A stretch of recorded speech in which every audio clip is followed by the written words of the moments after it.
Hello, hello, hello. It is I, Lamour, and after a very long time, I am coming back to you with another Settlers 2 10th anniversary video, and I'm so happy to be doing this. It has taken a little bit of help, and I'll introduce you to the person who has helped me in a little bit.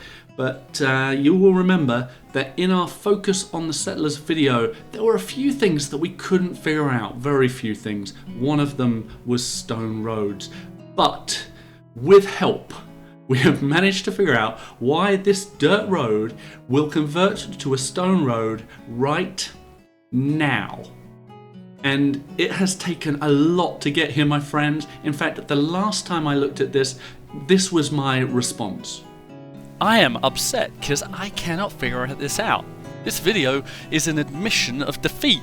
This video is a cry for help. If you can figure this out, please comment below. Because I need it.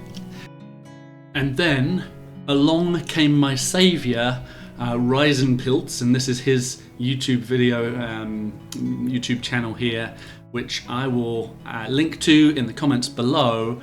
He also goes by the name of Professor Feuerstein, and I will refer to him as the Professor from now on, because this guy spent the last year digging into the code, figuring out everything about Settlers 2. This guy knows more about Settlers than I think the creators do at this point. So let's let the Professor take us through it in his own words. Okay, so basically this function checks every 10 minutes if you've transported enough goods for it to be turned to stone. For that it checks how many goods you've transported since the last check, so in the last 10 minutes.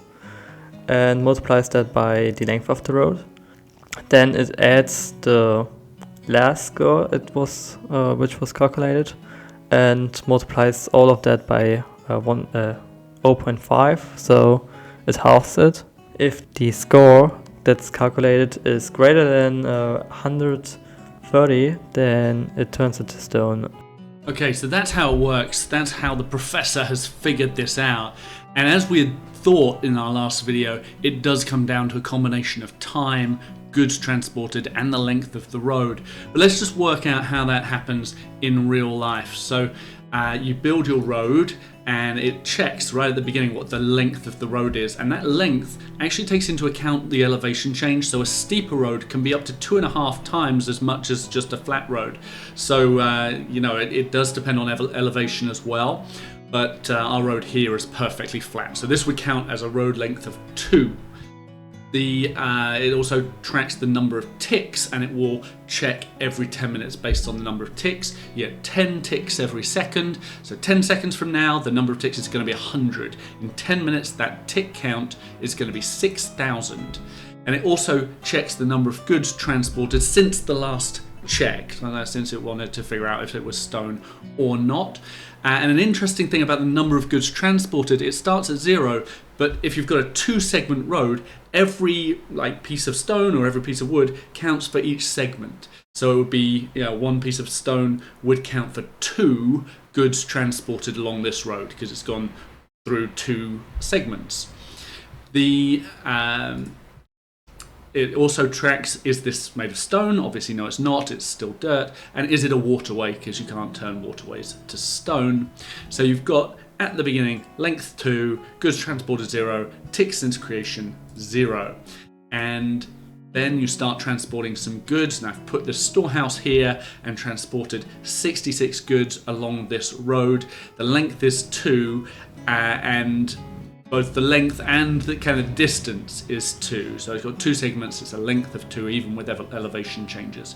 And after 5 minutes, we've transported these 66 goods. 66 times 2 is more than 130, but it doesn't matter because it's going to wait 10 minutes to check since the creation of the road. It's going to check every 10 minutes until it gets made of stone. So after 10 minutes, tick 6001, we get this score. 66 goods transported, times 2 for the segments of road, that's 132, times 2 for the length of the road, including elevation, so 264, divided by 2, 132, and this would then get made into stone. But what happens if we did less than that? let's say we got to our 10 minutes and we'd only transported 44 goods. 44 times 2, because of the 2 segments, is 88. Times 2 for the length of the road, divided by 2 is still 88.